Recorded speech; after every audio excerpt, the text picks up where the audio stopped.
কণ্ঠদেশ হস্তের দ্বারা রুদ্ধ করে তার প্রাণবোধ করেছিলেন। এইভাবে ভগবানের লীলা আমরা বিভিন্ন দেখতে পাই। ভগবান আদর করতে করতে গোপালকে স্তনপান করাচ্ছেন। সহসা গোপাল হাই তোলার ছলে মাকে আকাশ, পৃথিবী, চন্দ্র, সূর্য, অগ্নি, সমুদ্র প্রভৃতি তার মুখের মধ্যে দর্শন করালে যশোদা অতিশয় বিস্মিত হয়ে নয়ন মুদ্রিত করে দিলেন। অর্থাৎ তিনি একবার যখন 1 বছর বয়স তখন তিনি ব্রহ্মাণ্ড দর্শন করিয়েছিলেন। কি আকাশ, স্বর্গ, পৃথিবী, সূর্য, চন্দ্র, অগ্নি, সমুদ্র সবকিছু ভগবানের মুখের মধ্যে দর্শন হয়ে গেল। এরপর ভগবানের নামকরণ।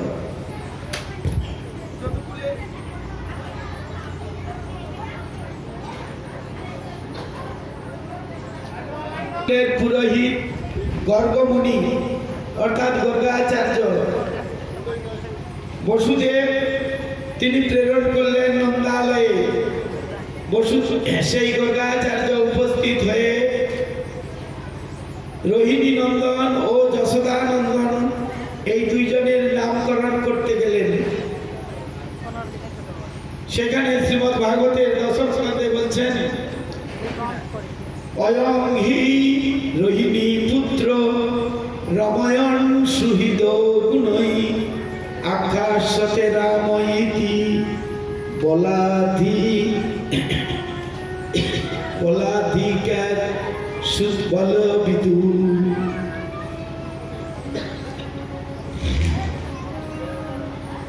রোহিণীর পুত্র এই যে আত্মীয় স্বজনদিকে আনন্দ দান করবেন, তাই তার নাম দিলেন রাম। এবং তার দেহে অত্যন্ত বল বা শক্তি হবে, তাই তার নাম হবে বলরাম। কি নাম দিলেন? বলরাম। বল বলদেব প্রভু কি। তাকে যোগমায়া দেবী আকর্ষণ করে রোহিণীর গর্ভ থেকে আকর্ষণ করে দেবকীর গর্ভ থেকে আকর্ষণ করে রোহিণীর গর্ভে স্থানান্তরিত করেছিলেন। এমনকি তিনি সমস্ত বস্তুকে বা সকল ব্যক্তিকে আকর্ষণ করতে পারেন, তাই তার নাম হলো বলরাম। বলদেব কি নাম? বলরাম বা বলদেব বা শঙ্কর্ষণ। যোগমায়া দেবী দেবকীর গর্ভ থেকে রোহিণীর গর্ভে আকর্ষণ করে নিয়ে এসেছিলেন, স্থাপন করেছিলেন, তাই তার নাম হয়েছে বলরাম বা শঙ্কর্ষণ। শুক্ল রক্তস্তথা পীত ইদানীম কৃষ্ণতাগতা আসন বর্ণাস্ত্রয় হর্ষ শঙ্কর্ষণ উৎসস্তুতে।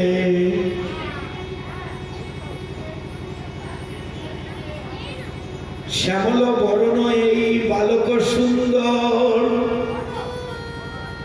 প্রতি যুগেতেই তিনি ধরিবেন কলবর।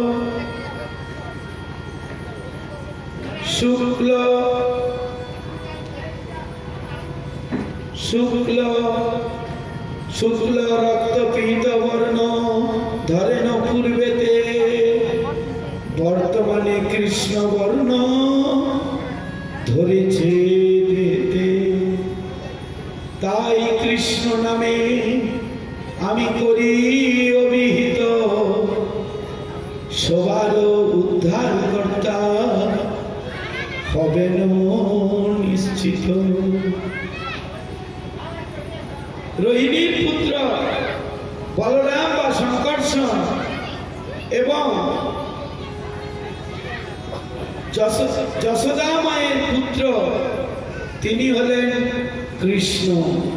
তিনি সবার উদ্ধার কর্তা, তিনি কৃষ্ণ নামে পরিচিত। বলো কৃষ্ণচন্দ্র ভগবান কি, কৃষ্ণচন্দ্র ভগবান কি, কৃষ্ণচন্দ্র ভগবান কি।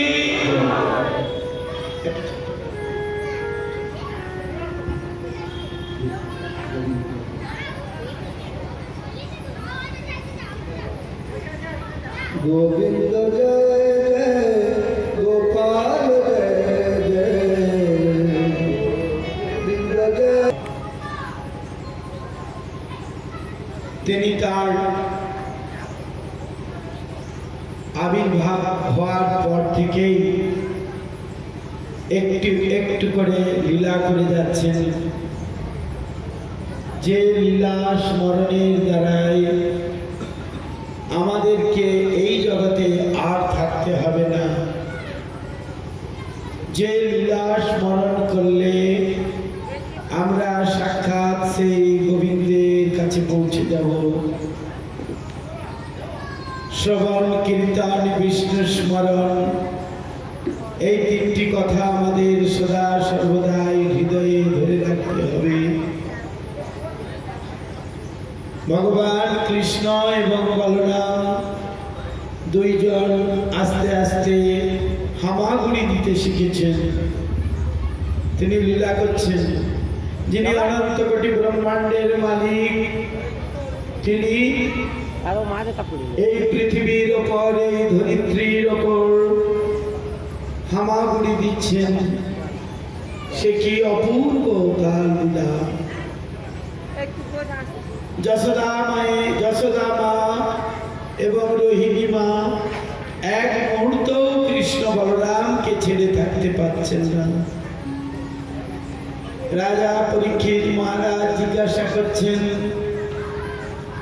নন্দ মহারাজ কি এমন পুণ্যকর্মের সাধনা করেছিলেন?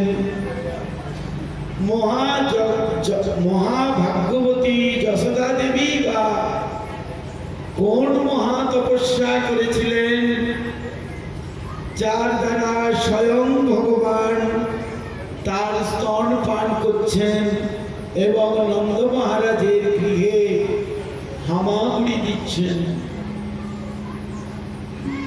উত্তরে সুখদেব গোস্বামী বললেন, পূর্বে নন্দ মহারাজ দ্রোণ নামে বসু শ্রেষ্ঠ ছিলেন। তখন তিনি তার পত্নী ধরার সঙ্গে বহু কঠোর তপস্যা করেছিলেন, যুগ যুগ ধরে তপস্যা করেছিলেন। তাই তিনি ব্রহ্মার কাছ থেকে বর লাভ করেছিলেন কৃষ্ণ ভক্তি, এবং সেই ভক্তির দ্বারাই ধরা এবং দ্রোণ দুইজনে ভগবান কৃষ্ণকে সন্তান রূপে লাভ করেছিলেন। আমি এর আগে বলেছিলাম, ভগবান কৃষ্ণকে লাভ করতে গেলে দাস্য, সখ্য, বাৎসল্য এবং মাধুর্য রসের দ্বারাই তাকে লাভ করা যায়। বাৎসল্য রসে সেই পরাকাষ্ঠামূর্তি ভগবান শ্রীকৃষ্ণ। বাৎসল্য রস কি, ভগবান কিরকম ভাবে তিনি বাৎসল্য রস প্রদান করছেন, বাৎসল্য রসে আনন্দিত করছেন সকলকে, সেই বাৎসল্য রস যশোদা মা বাৎসল্য রসে তার ভজনা করছেন। আবার ভগবান কৃষ্ণ তিনি বাৎসল্য রসে কিভাবে তার মাকে বা বয়স্যা গোপ গোপীদেরকে আনন্দ দিচ্ছেন, এইখানে তার প্রমাণ আমরা দেখতে পাচ্ছি। আমাকে প্রশ্ন করেছিলেন একটি প্রশ্ন, সেই প্রশ্নের উত্তর হলো, এই প্রশ্নটি ছিল, গোপাল কেন গালে হাত দিয়ে আছেন?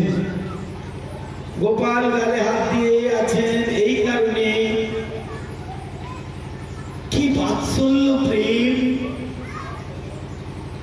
বাৎসল্য প্রেমের যে প্রগাঢ়তা, সেই প্রগাঢ়তা বর্ধন করাচ্ছেন। এত বাৎসল্য প্রেম ভগবান যশোদা মা, নন্দ মহারাজ, বৈশ্য গোপীগণ সেই বাৎসল্য রসে ভগবানকে কিভাবে তাঁর প্রতি স্নেহ প্রীতি দিচ্ছেন, সেটা দর্শন করে ভগবান নিজে অবাক হয়ে নিজের গালে নিজে হাত দিয়েছেন। ভগবান বলেছেন, আমার হতে আমার ভক্ত বড়। তিনি তার ভক্তকে কত বড় করেছেন দেখিয়েছেন। ভক্ত যশোদা, ভক্তিমতী মা আমার যশোদা রানী, তার কত ভক্তি, অথচ তিনি জানেন না যে কৃষ্ণ হলেন ভগবান। কেন কৃষ্ণ হলেন ভগবান তিনি জানেন না। যদি ভগবান তিনি জেনে যান কৃষ্ণ ভগবান, তাহলে সেই বাৎসল্য প্রেম এর পরিপুষ্ট হবে না। তাই তিনি জানাননি। আমরা দেখি মায়ের, যশোদা মায়ের এবং দেবকী মায়ের উদরগুলি খুব বড় হয়েছিল তাদের আবির্ভাবের পূর্বে, কিন্তু আসলে আমরা বলি তিনি দেবকীর গর্ভ থেকে ভগবান আবির্ভূত হয়েছেন, যশোদার গর্ভ থেকে ভগবান আবির্ভূত হয়েছেন, কিন্তু আসলে তা নয়। এক বাইরের জগতে দেখাতে গেলে বা বাৎসল্য প্রেম, আমি সকালে উদাহরণ দিয়েছিলাম আজকে, যেমন নিজের সন্তান, নিজের গর্ভ থেকে যে সন্তান আসে তার প্রতি যে ভালোবাসা, আর একটা অরফেনকে নিয়ে অনাথ আশ্রম থেকে যদি নিয়ে দত্তক নেওয়া হয় তার প্রতি আরেক রকমের ভালোবাসা। মায়ের যেমন নাড়ি কেটে যে সন্তান আসে তার প্রতি যে ভালোবাসাটা হবে, ওই সন্তানটার প্রতি এত ভালোবাসা হবে না। এই জগতে মায়েদের দেখিয়েছেন মায়েদের কিরকম করে তাদের সন্তানদের ওপর ভালোবাসা, স্নেহ, প্রীতি দেওয়া উচিত। ভগবান তিনি তার লীলার মাধ্যমে দেখিয়েছেন। যেমন আমরা দেখি আমাদের মায়েরা এক মুহূর্ত তাদের সন্তানকে দেখে না দেখে থাকতে পারেন না, ঠিক তদ্রূপ ভগবান যশোদা মহারানী গোপালকে এক মুহূর্ত না দেখে থাকতে পারছেন না। গর্ভগুনি এসে তাদের নামকরণ করে দিয়ে গেছেন কৃষ্ণ এবং বলরাম। খুব গোপনে করে দিয়ে গেছেন যেন কংস না জানতে পারে। তাই তাদের যে গোয়াল ঘর ছিল সেই গোয়াল ঘরের মধ্যে সেই নামকরণ হয়েছিল। তাই তারা এখন হামাগুড়ি দিচ্ছেন। হামাগুড়ি দিতে দিতে এই প্রশ্ন করেছিলেন মাঝখানে পরীক্ষিত মহারাজ সুখদেব গোস্বামীকে, সেই কথা আমরা এখন স্তনদানের সৌভাগ্য লাভ করেছিলেন।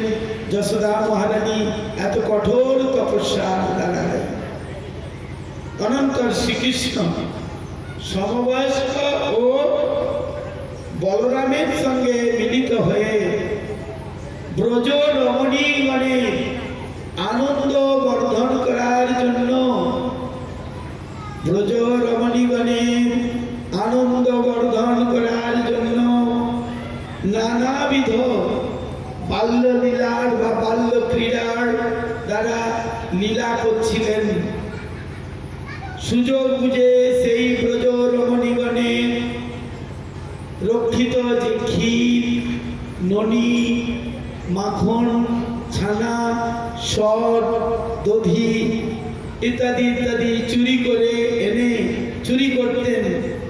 আর চুরি করতেন তাদের যে চুরি করার কৌশল, ভগবানের যে চুরি করার কৌশল, সে কৌশলটা অত্যন্ত মধুর, অত্যন্ত মধুর সেই কৌশল ভগবান দেখিয়েছেন। যে তিনি চোর হয়েছেন, তিনি চোর সেজেছেন, অথচ তার যে চৌর্য লীলা, সেই চৌর্য লীলাটিও কত সুন্দর। তিনি ব্রজরমণীগণের রক্ষিত যে ক্ষীর, দধি, মাখন, সর ইত্যাদি ইত্যাদি চুরি করতে যাচ্ছেন, অথচ সেই চুরি করার যে চুরি করাটা কত জঘন্য কাজ, তাই না? কিন্তু ভগবান চুরি করছেন, আর তারা কিরকম ভাবে তার সহায়তা করছে। যদিও সেই ব্রজরমণীগণ প্রতিদিন যশোদা রানীর কাছে নালিশ করতে আসতেন, ও যশোদে রানী, তোমার, ও যশোদে, ও নন্দরানী, তোমার গোপালের দুষ্টুমির শেষ নাই। তোমার গোপাল এত দুষ্টুমি করছে, তার সেই ছোট্ট ছোট্ট পায়ে গোদহন কাল না হলেও গোপাল তার সঙ্গীদের নিয়ে আর আসে আমাদের ওখানে, কি করে বাছুরগুলোর বন্ধনগুলো খুলে দেয়। তাহলে কি হবে? আমাদের তো রোজগার ওই গাভী যখন দুধ দেয়, ওই দুধেই তো আমাদের সব, ওই দুধের দ্বারাই আমরা বাণিজ্য করি। আর বাছুরগুলোকে খুলে দিলে কি হবে? বাছুরগুলো এসে সেই দুধগুলো খেয়ে নেয় গরুর, আর দুধ পান করে, আর দুধ পান করার পর কি হয়? বাছুরগুলো যখন দুধ পান করে সেই আর আমাদের দুধ দেয় না, আর এতে গোপাল খুব আনন্দ পায়। আর চুরির আবার নতুন নতুন উপায় করে। কি করে জানো? একজন নিচে দাঁড়ায়, তার কাঁধে আরেকজন, এক কাঁধে আরেকজন, আরেক কাঁধে আরেকজন, আরেক আবার তার উপরে ঝাঁপ দিয়ে আরো দুজন দাঁড়ায়, এইভাবে দাঁড়ায়। তার উপরে দাঁড়ায় তোমার লালা, ওই যে দুষ্টু লালা, বৃন্দাবনে লালা বলে, ছেলেদের বাচ্চাদের লালা বলে, আর মেয়েদের লালি বলে। বলে তোমার ওই লালা গোপাল কি করে না, সেই শিখেতে ঝুলানো যে মাখন, সেই মাখনগুলো চুরি করে যদি সে খেত, আমার খুব আনন্দ হতো। আমাদের সে তো খায় না, সে হয়তো একবার বাহাত দিয়ে নিয়ে একটুখানি চেটে নেয়। চেটে কি করে জানো? সেই মাখনগুলো সব এই গোয়ালা বালকদের খাওয়ায়। তারা যখন খেয়ে পেট ভরে যায়, তারা যখন মাতাল হয়ে যায়, একটা বেশি খাবার খেলে একটা মাতাল ভাব আসে না, তাই মাতাল হয়ে যায়। আবার কি করে তারা? ওই যে মাখনগুলোকে নিয়ে ওই কক্ষটির আর বানরগুলোকে খাওয়ায়। এমনকি বানরগুলো খেতে চায় না, তাও জোর করে বানরগুলোকে বলে, তোরা আরো খা, আরো খা। আর কত কত বানর আছে। গুরুবর্গ, কোন এক গুরুবর্গ আমাকে বলছিলেন, একবার পাঠ করছিলেন, তিনি বলছিলেন ওই বানরগুলো কে জানো? এই যে হাজার হাজার লক্ষ লক্ষ কোটি কোটি বানর ভগবানের কাছে আসতেন সেই ভগবানের প্রসাদ লাভ করার জন্য, স্বর্গের 33 কোটি দেব দেবীরা বানর হয়ে ভগবান কৃষ্ণের সেই বাল্যলীলা দর্শন করতেন, আর বাল্যলীলায় অংশগ্রহণ করতেন, আর ভগবানের প্রসাদ সেই যে একটুখানি চেটেছেন, সেই প্রসাদ তারা গ্রহণ করতে আসতেন। তারা অত্যন্ত আনন্দ পেতেন। আর বানরগুলো খুব কিচিমিচি করে তারা নাচতেন। আর অনেক পাখি, সেই পাখিগুলো এসে, অনেক পাখি, হাজার হাজার পাখি এসে সেই মাখন ছুঁড়ে দিত, আর সেই মাখনগুলোকে খেত। আর তারা খুব সুন্দর কিচিমিচি করে যেন নৃত্য করছেন, এক আলাদা জগৎ হয়ে যেত ভগবান কৃষ্ণের সেই চৌর্যলীলা। একদিন কি হয়েছে, প্রতিদিনই তারা ভাবে আজ গোপালকে ধরব, গোপাল আমাদের প্রতিদিন ননি চুরি করে খেয়ে যাচ্ছে, গোপাল আমাদের প্রতিদিন কি করছে না ননি চুরি করে খেয়ে খেয়ে যাচ্ছে, তাই গোপালকে ধরবো। আমার কি জানেন, যদি একদিন চুরি করতে না আসতো গোপাল, তাহলে যদি একদিন চুরি করতে না আসতো গোপাল, তাহলে কি করতো, তাদের মন খারাপ হয়ে যেত। তাই তো আমাদের ঘরে কেন আজ গোপাল আসেনি? এই যে গোপাল চুরি করছেন না, এই যে গোপাল যে চুরি করছেন, এই গোপালের চুরি করার একটা আলাদা বৈশিষ্ট্য আছে। গোপাল চুরি করবেন, তার ব্রজরমণীগণ সেই পসরা সাজিয়ে রাখে, আর তারা দূর থেকে চেয়ে বসে থাকেন, আর শুধু কৃষ্ণ কৃষ্ণ কৃষ্ণ কৃষ্ণ নাম জপ করেন। কখন আসবে আমার গোপাল, আমাদের গোপাল কখন আসবে? তারা মনে করত যে গোপাল যদি, আহা যশোদা, তোর কি ভাগ্য রে, গোপাল তোর কাছেই এসেছে, আমাদের কাছে তো আসে নাই। একবারও তো আমাদের স্তন পান করে নাই, একবারও মা বলে তো আমাদেরকে ডাকে নাই, একবারও তো মা বলে আমাদের কোলে চাপে নাই, একবারও তো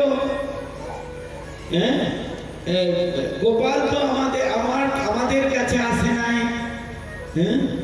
ওই শুধু আসে চুরি করে, আর কি করে, তারা চিন্তা করে যে এ করবো, কি বলে ওই একদিন ধরবো, দেখি না ধরতে পারি কিনা।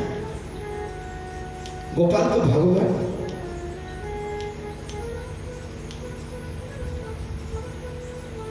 গোপাল যখন চুরি করতে আসে, গোপাল যখন চুরি করতে আসে, গোপালকে বলে, তারা যেই না গোপাল ওঠে সেই শিক্ষায় মাখন খেতে, অমনি গোপালকে ধরে নেয়।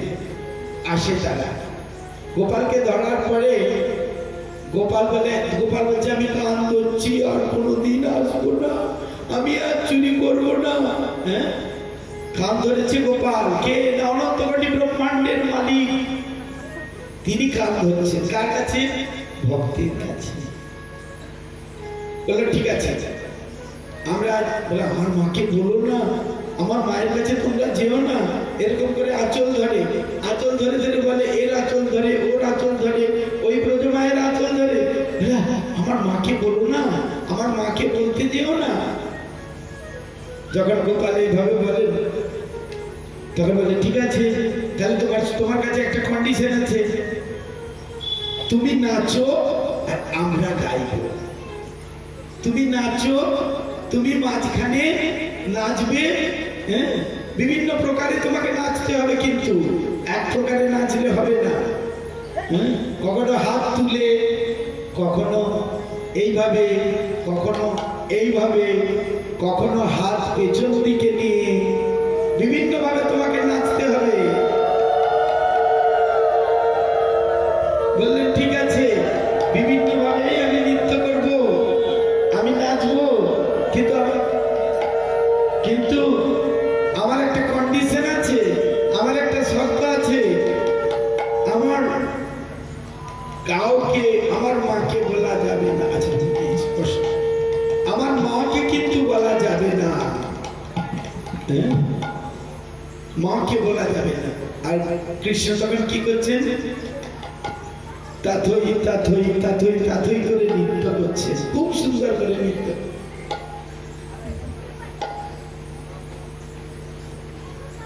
বলো লাড্ডু গোপাল কি, কৃষ্ণ কানাইয়া লাল কি, কৃষ্ণ কানাইয়া লাল কি। गोविंद मेरो है, गोपाल मेरो है, गोविंद কীর্তন করে আর গোপাল নৃত্য করে। গোপালের মায়াতে সকলে মোহিত হয়ে যায়। মায়া দুই প্রকার, সেদিন বলেছিলাম স্বয়ং যোগমায়া, তিনি আবির্ভূত হয়েছিলেন কৃষ্ণের ভগিনী রূপে। সেই যোগমায়ার ছায়া মহামায়া, যাকে আমরা পূজা করছি ত্রিশূলধারিণী। এই ত্রিশূলটা হচ্ছে তিনটি গুণ, সত্য রজ তম, তিন গুণ এই ত্রিশূল। অসুরদেরকে যেমন ভাবে ত্রিশূলের দ্বারা বধ করছেন মহামায়া দেবী, আমাদেরকেও ঠিক তদ্রূপ তিনটি গুণের দ্বারা আবৃত করে রেখেছেন, বধ করছেন।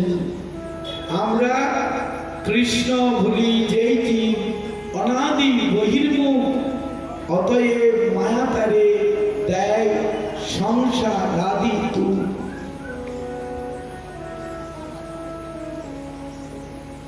কৃষ্ণকে যারা ভুলে যাবেন, কৃষ্ণ বহির্মুখ হয়ে যাবেন, তারা এই জগতে বারংবার আসতে হবে। প্রশ্ন এসেছে মানুষ জন্ম 84 লক্ষ বার, 4 লক্ষ বার যে মনুষ্য জন্ম বলা আছে, আপনি বলেছেন শাস্ত্রের কথাই সেই 4 লক্ষ বারের একবার কেন মনুষ্য জন্ম দুর্লভ? তার কারণ এই যে আমি বলেছি 3,99,999 বার অবচেতন অবস্থায় থাকা হয়। মনুষ্য জন্ম যদিও পাওয়া যায়, সেটা অবচেতন অবস্থায় থাকা যায়। একবার মাত্র ভগবান আমাদেরকে এই মনুষ্য রূপ দান করেছেন। আমরা যেমন যেমন কর্ম করব, আবার সেই 84 লক্ষ জন্ম এবং মরণের জ্বালা, এই মালা গাঁথা হচ্ছে, সেই মালার মধ্যে আমরা পড়ব। ভগবান কৃষ্ণ গোপাল গোবিন্দ তিনি নৃত্য করলেন, আর সকালে মোহিত হয়ে গেল, সবাই ভুলে গেল সেই চুরির কথা। এই চুরিটা তার কাছে যেমন আনন্দ, ততোধিক আনন্দ সেই ব্রজরমণীগণের, ব্রজগোপগণের। একদিন একটা খেলা হচ্ছে, লীলা হচ্ছে ভগবানের।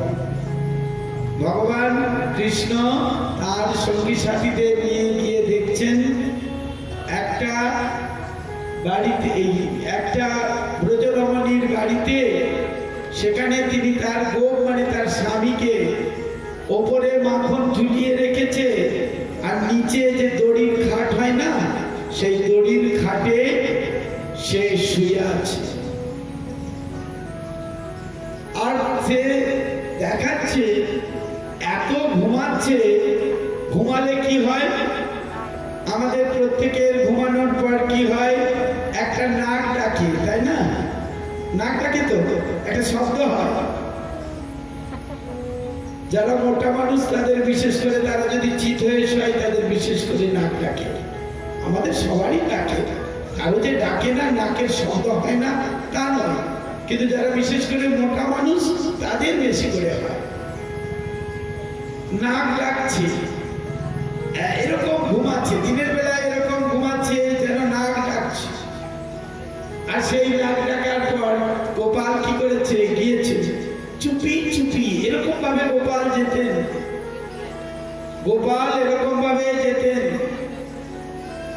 আমার মা আমাদের শিক্ষা দিয়েছিলেন ছোটবেলায়, যে তোমার বাবা বা দাদু যখন ঘুমাবে তখন তোমরা এরকম ভাবে হাঁটাচলা করবে, ঘরের মধ্যে ঢুকবে, দরজা খুলবে যেন শব্দ না হয়, আর পায়ের এরকম শব্দ হবে যেন সেই শব্দটা তার কানে না যায়। তো ভগবান কি করতেন? সেই তদ্রূপ একেবারে এমন তাদেরকে, সেই সখাদেরকে শিখিয়ে নিয়ে এসেছে, কোনো শব্দ হচ্ছে না, একেবারে আস্তে আস্তে এসে কি করছে? এরকম ইশারা করে দেখাচ্ছে।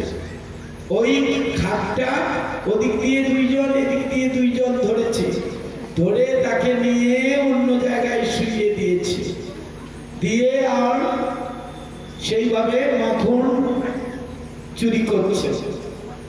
এখন চুরি করে সবাইকে খাইয়ে, বানর পাখি সকলকে খাইয়ে, খাওয়ানোর পর তারপরে তারা যখন খেতে চাইছে না, তখন সেই মটকাগুলো মানে হাঁড়িগুলোকে ভেঙে দিয়েছে। হ্যাঁ, এক তো করলো চুরি, তারপরে কি করলো, হ্যাঁ, আবার হাঁড়িগুলো ভেঙে দেয়। এইভাবে তিনি সকল দ্রব্য উঁচুতে শিখেই তুলে রাখলেও, হাত না লাগাল পেলেও তা পারবার জন্য নানান রকম কৌশল অবলম্বন করতেন। তিনি কি করতেন, একটা করে কি বলেন গুলতি নাকি গুলটি, সেই গুলটি দিয়ে এরকম যে রাবার আছে না, দুটো ছোট ছোট কাঠের সঙ্গে বেঁধে, ছোট কাঠে বেঁধে বাচ্চারা খেলে না, এরকম করে, আর সেই গুলটির মধ্যে মোটামুটি শক্ত পাথর দিয়ে এরকম করে করতেন, কি বলে, হাঁড়িগুলোকে ভাঙতেন, মটকাগুলোকে, আর শিকায় ঝুলানো থাকতো মাখন। আর কৃষ্ণ প্রথমে হা করতেন, কৃষ্ণ হা করে সেই মাখন খেতেন, ঘোল খেতেন। আর সমস্ত সকালে তার সঙ্গে শিখে গিয়ে কি করতো, সকালে হা করে থাকতো আর সেই কি বলে মাখন খেত। এইভাবে হ্যাঁ, নানান রকম অত্যাচার। কখনো বাছুর গায়ে দেওয়া হবে, গায়ে দিতে এসে রে করে হই করে এসে, আর যখনই পেছন ফিরে গোপী ব্রজরমণী তাকাতেন, তখন কি করতেন না, তিনি নিজেই সেই দুধের পাত ধরে আহা করে সেই দুধ খেতেন। কত রকম লীলা ভগবান করছেন। आला अलबेला मेरी मटकी में मर गयो बेला। গোপাল যদি নাগাল না পেতেন, তিনি একটা লাঠি দিয়ে, বিভিন্ন লাঠি দিয়ে তিনি আঘাত করে তিনি সেই মাখনকে পারতেন। বিভিন্ন তার বড় আশ্চর্যের কথা। যদি আবার তিনি রমণীগণ বলছেন, ব্রজগোপীগণ বলছেন যে আশ্চর্যের ব্যাপার, কোন ভাণ্ডে কি আছে সেটা গোপাল জানতে পারতেন। আমরা বুঝতে পারি না, আমরা উল্টো পাল্টা করে রাখতাম, এ ভাণ্ডটা এদিকে, ও ভাণ্ডটা ওদিকে, ও ভাণ্ডটা ওদিকে। কিন্তু গোপাল জানেন কোনটায় মাখন আছে, কোনটায় ঘোল আছে, কোনটায় দই আছে, কোনটায় সর আছে, কোনটায় কি আছে। এভাবে সব জানতে পারত গোপাল। গোপালের এমন কাণ্ড দেখে ধমকালে গোপাল কেবল হাসতে থাকে। আবার কারো ঘরে চুরি করবার কোনো দ্রব্য না পেলে গৃহস্থের প্রতি কুপিত হয়ে ঘরে মলমূত্র ত্যাগ করে তার সারা সংসার একেবারে ভরিয়ে দিত। এতটুকু বাচ্চা কি করে এত মলমূত্র হতে পারে? কিন্তু একেবারে সে আর ঘরের দোর খুলতেই পারবে না যদি কেউ যদি না রাখতো মাখন ঠিকঠাক ভাবে। এইভাবে আমরা দেখি ভগবানের সেই অপূর্ব লীলা, চৌদ্দ লীলা লিখেছে।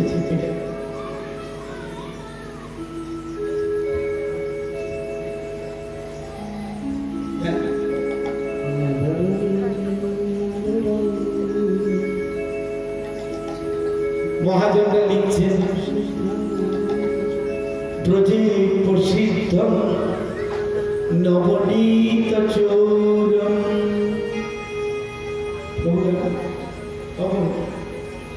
ব্রজে প্রসিদ্ধ নবনীত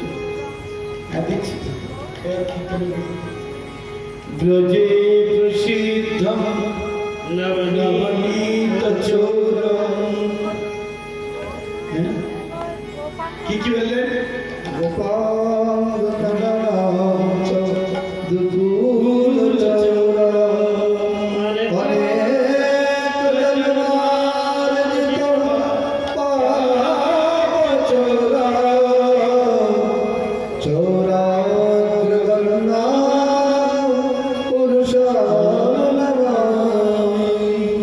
এটা প্রতিদিন সকালে গাইতে হয়। এটা প্রতিদিন সকালে গাইলে সেই বাল গোপালের যে রূপ এটা হৃদয়ে উদিত হয়। সেজন্য আমাদের মহারাজগণ শিখিয়েছেন প্রতিদিন সকালে এই কথাগুলো তোমরা গান ব্রজে প্রসিদ্ধ নবনীত চূড়ম। কি বললেন? ব্রজে প্রসিদ্ধং নবনীত চূড়ম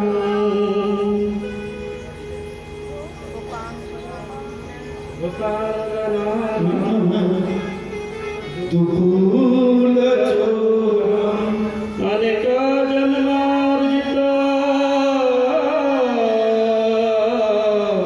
পাপ চূড়ম অনেক জন্মার্জিত পাপ চূড়ম চৌরাগ্রবর্ণা পুরুষাঙ্গামি চৌরাগ্রবর্ণ পুরুষাং নমামি ব্রজে প্রসিদ্ধ নবনীত চৌরম ব্রজে প্রসিদ্ধ নবনীত চৌরা ব্রজে প্রসিদ্ধ নবনীত চৌরম ব্রজে প্রসিদ্ধ নবনীত চৌরা গোপাঙ্গনাম দুকুল চৌরম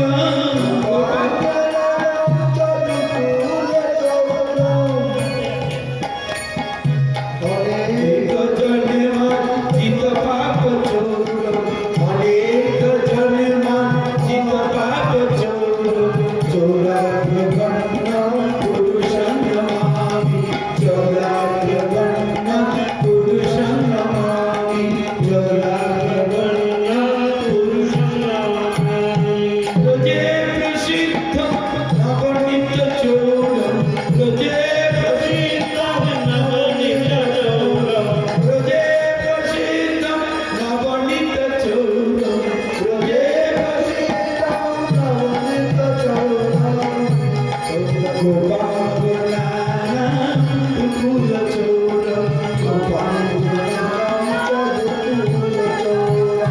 অনেক জন্মার্জিত চৌরম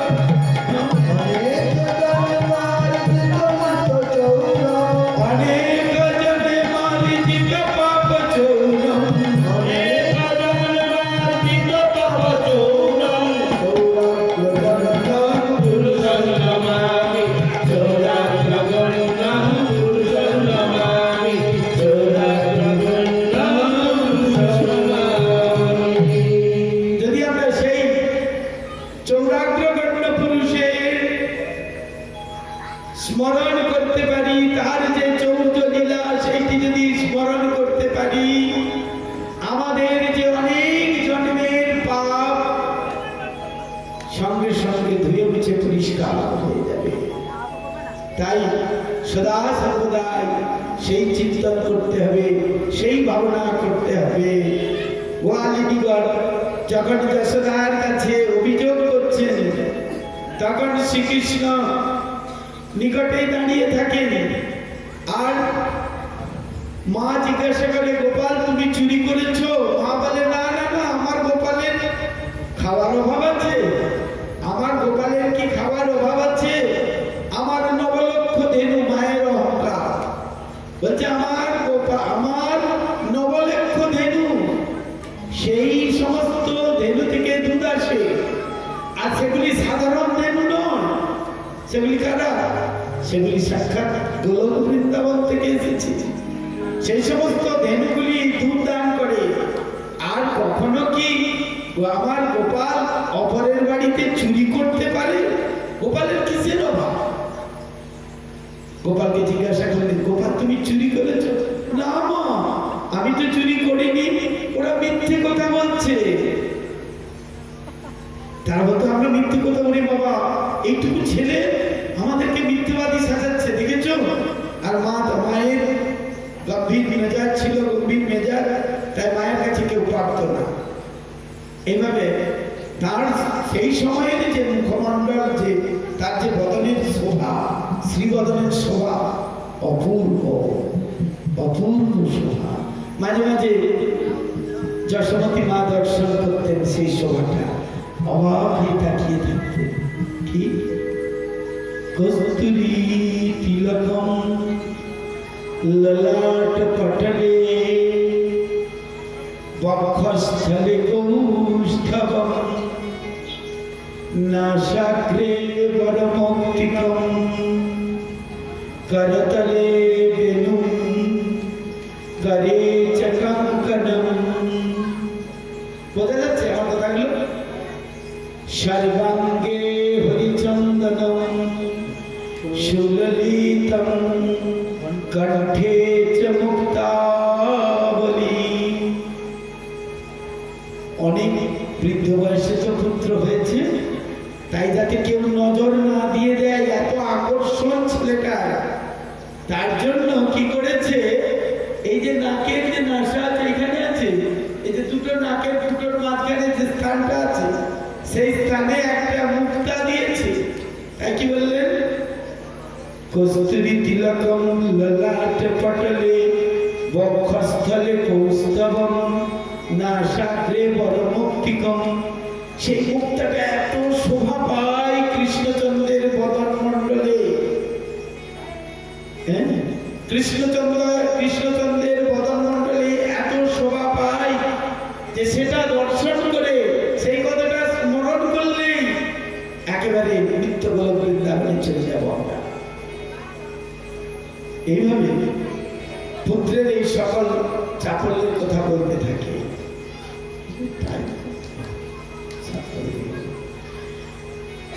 অনেক কথা বলতে হবে, তাই আমি বলতে সময় কম, তবে একটু একটু করে টাচ করে যাচ্ছি। ভগবান যখন এইভাবে লীলা করছিলেন, করতে করতে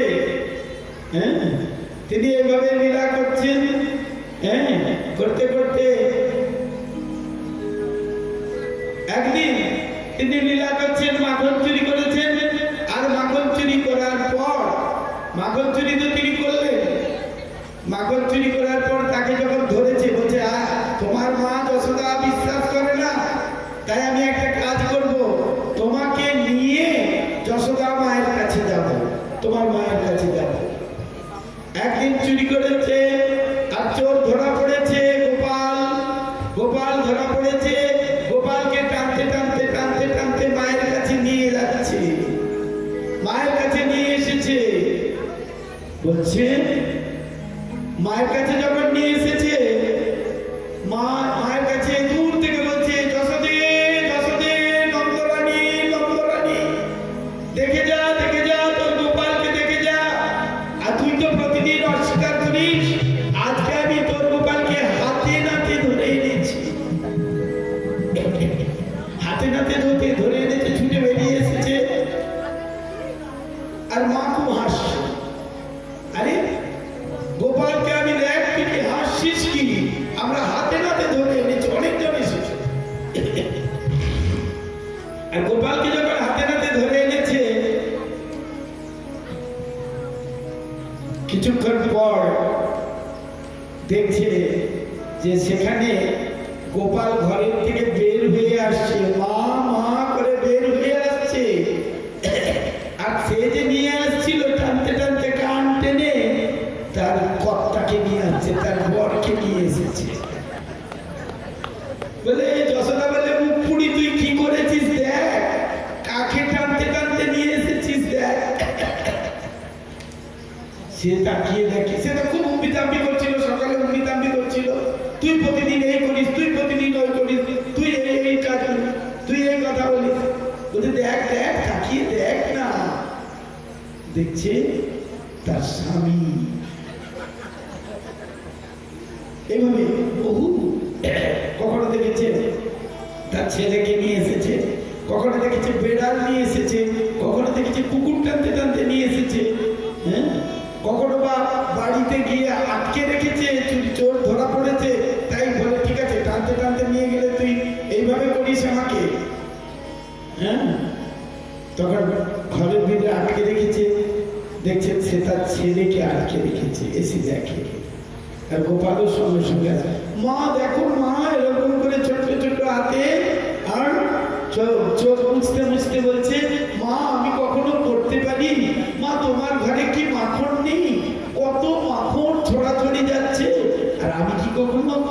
কিভাবে চুরি করতে পারি? একদা গৃহদাসী শিশু যশোদানন্দ গেহিনী কর্মান্তর নিযুক্তাসু নির্মমন্থ স্বয়ং দধি। মা একদিন কি করছেন, প্রতিদিন এইভাবে গোপালের নামে এত বদনাম দেয়, তাই আমি নিজে হাতে 5-7টা গোর মাতা বেছে নিয়েছেন, যেগুলো সব থেকে দেখতে সুন্দর, যেগুলোর শরীর থেকে পদ্মগন্ধ বেরোয়, সেই সমস্ত গাভীগুলিকে বেছে নিয়ে আর তিনি নিজে হাতে দাঁড়িয়ে তাদের পরিষ্কার করে, মনে করছেন কেন চুরি করতে যাই আমি যে আমার এখানে যে হয় দাসীরা তৈরি করে, তো তাই হয়তো ওরা আর দাসীরা করে ওই কি বলে আলার টালার গুলো ধুইয়ে দেয়, মনে হয় ওর মধ্যে গোবর টোবর লেগে থাকে, দুধের মধ্যে গন্ধ থাকে, তাই মনে হয় গোপাল খেতে চায় না, ওদের গুলো পছন্দ করে বেশি। তাই নিজে হাতে তিনি মাখন তৈরি করবেন। এই 5-7টা গোমাতা বেছে নিয়েছেন, গাভী বেছে নিয়ে তাদেরকে দাঁড়িয়ে থেকে পরিষ্কার করিয়ে তাদের দুধগুলি নিজে দুইছেন, নিজে মাখন তৈরি করবেন। দুধ মাখন তৈরি করতে গেলে তাকে দুধ করতে হবে, তাকে দই করতে হবে, তাকে আবার দিয়ে কি বলে এই নির্মম কি বলে এই যে এটা কি বলে মতনি দিয়ে তাকে করতে হবে, ঘাঁটতে হবে, তাহলে তো হবে। তখন সেই মা এটা চিন্তা করেছে, ভোরবেলায় গোপালকে মা স্তন পান করিয়ে মা শুইয়ে দিয়েছে, ভালো করে আরো শোয়াচ্ছে। গোপাল উঠে যাচ্ছে মাঝে মাঝে, গোপাল কি বলে বাম হাত দিয়ে মায়ের এই ডান দিকের স্তনটা হাত দিচ্ছে, চেপে ধরে আছে, আর বাঁ দিকের স্তনে বাচ্চারা শিশুরা যা করে বাঁ দিকের স্তন পান করছে, করতে করতে মা মাথায় চাপাচ্ছে, আর গোপাল ঘুমিয়ে গেছে। গোপাল ঘুমাচ্ছেন, আর গোপাল যখন ঘুমাচ্ছেন মা চিন্তা করলেন, তাই তো গোপাল এবার ঘুমাচ্ছেন, আমি এখন ভোর হয়ে আসছে, সূর্য উদয় হয়ে গেলে মাখনটা ভালো হয় না, মাখন তুলতে গেলে কি করতে হবে, সূর্য উদয়ের পূর্বে যদি হরিভজন করতে হয়, শিক্ষা যদি হরিভজন করতে হয়, বৃদ্ধ বয়সে হরিভজন হবে না। কেন বৃদ্ধ বয়সে কি বাবারা, আমি তো বৃদ্ধ হয়ে গেছি, আমি জানি, সবসময় ক্যাপসুল খোঁজে বৃদ্ধরা, ক্যাপসুল বুকসুল মানে বুকে ব্যথা হলে কি হবে, ছেলে মেয়েরা তখন ক্যাপসুল এনে দেবে, আর ক্যাপসুল খাওয়া পড়ে থাকবে, বৃদ্ধ বয়সে হরিভজন হয় না। যখনই আমি জানতে পারবো হরিভজনের কথা, যখনই আমি জানতে পারবো হরিভজনের কথা, সঙ্গে সঙ্গে গুরু বৈষ্ণবের চরণে শরণাগত হয়ে আমাকে সেই হরিনাম আদরপূর্বক গ্রহণ করে গৃহেতে আদরপূর্বক হরিনাম করতে হবে, তাহলে বোঝা যাবে, তাহলে আমরা ভগবানকে জানতে পারবো তত্ত্বতভাবে। মা এইভাবে শুইয়ে দিয়েছেন, ঘুমাচ্ছেন। গোপাল যখন ঘুমাচ্ছেন, গোপাল ঘুমাচ্ছে, আর গোপাল ঘুমাতে ঘুমাতে কি করছে না, ওদিকে মা কি করেছে, 7টা উনুনে 7টা হাঁড়ি বসিয়েছে দুধে, আর ওদিক দিয়ে কি করেছে গোপাল, গোপাল তখন আর কি করছে না, ওই যে বললাম একদা গৃহদাস শিশু যশোদানন্দ গেহিনী কর্মান্তর নিযুক্তাসু নির্মমন্থ স্বয়ং দধি। তিনি স্বয়ং দধি মন্থন করছেন, আর মন্থন করতে করতে কি হয়েছে, না মন্থন করতে করতে তিনি কি করছেন, এরম এরম করে মন্থন করছেন। আর তার হাতে ব্রজমায়েরা কি করেন, অনেক চুড়ি পরেন, হ্যাঁ চুড়ি পরেন, তিনি চুড়ি পরেছেন অনেক, আর চুড়ি পরে এদিক যাচ্ছে এদিক যাচ্ছে, কিনকিনি কিনকিনি শব্দ হচ্ছে, খুব সুন্দর। আর কি হচ্ছে, তিনি কি করছেন, কৃষ্ণ কৃষ্ণ কৃষ্ণ কৃষ্ণ হে কৃষ্ণ কৃষ্ণ কৃষ্ণ কৃষ্ণ হে, তিনি কৃষ্ণ গুণগান গাইছেন। কৃষ্ণ, তিনি কৃষ্ণ গুণগান গাইছেন। আর সেই গুণগানের সঙ্গে সঙ্গে হ্যাঁ বাদ্য বাজনা বাজছে, কি হাতের চুড়িগুলো একেবারে তালে তালে বাজছে, হ্যাঁ আর তিনি গান গাইছেন কৃষ্ণ গুণগান। হঠাৎ করে মা এই শুনতে পাচ্ছেন, গোপাল বলছেন, জেগে উঠে মা খুঁজছে বিছানায়। শিশুরা কি করে, মা যখনই জেগে যায় তখনই মাকে খোঁজে, তো মাকে খুঁজছে, মা মা মা। ওদিক দিয়ে মা গুরু কৃষ্ণ গুণগান গাইছে, শুনতে পেয়েছে। ওদিক দিয়ে দধি মন্থন করছে, তার একটা শব্দ শুনতে পাচ্ছেন। ওদিক দিয়ে চুড়িগুলো হ্যাঁ শব্দ হচ্ছে। এদিক দিয়ে মা তখন মা, গোপাল গোপাল কি বলছো বাবা, হ্যাঁ সঙ্গে সঙ্গে গোপাল এসেছে। গোপাল এসে মন্থন দণ্ডটা ধরেছেন, আর সেই মন্থন দণ্ড ধরেছেন মন্থন দণ্ডটা একেবারে রাগে কটমট করে উলঙ্গ, তো হ্যাঁ খুব অপূর্ব লাগছে তার সেই হ্যাঁ দৃষ্টি, তার দর্শন। সঙ্গে সঙ্গে গোপালকে মা কোলে নিয়ে নিলেন, মন্থন দণ্ড বিশ্রাম দিয়ে মা কোলে নিয়ে স্তন পান করাতে গেলেন।